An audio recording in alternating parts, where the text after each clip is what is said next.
எல்லாருக்கும் வணக்கம். இன்னைக்கு நம்ம செய்ய போகிறது கஷாயம்.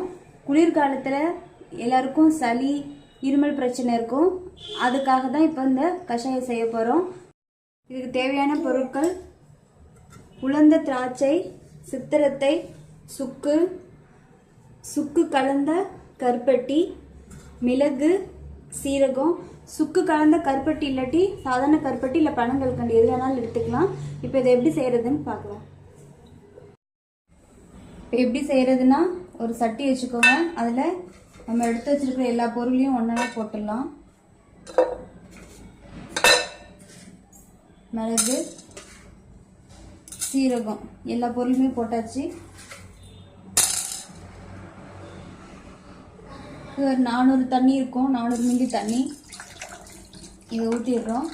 ஊற்றி அடுப்பு பற்ற வைக்க வேண்டியதுதான்.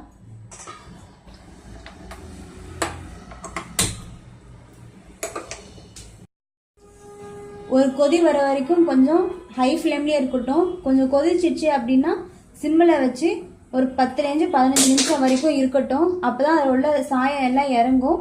அதுக்கப்புறம் வடிகட்டி அந்த தண்ணியில் வேணும்னா வெல்லம் போட்டு குடிச்சிக்கலாம், இல்லாட்டி வெல்லம் போடாமலே குடிச்சிக்கலாம். இப்போ நல்லா கொதி வந்துருச்சு. கொதி வந்தோன்னா சிம் பண்ணிவிட்டு ஒரு 5-10 மினிட்ஸ் வரைக்கும் இருக்கட்டும். கஷாயம் நல்லா கொதிச்சிருச்சு, சாயம்லாம் இறங்கிருச்சு. நல்லா பாருங்கள். இதை வடிகட்டிட்டு நம்ம குடித்தோன்னா சளி இருமல் எல்லாமே நல்லா கேட்கும். கஷாயம் ரெடி.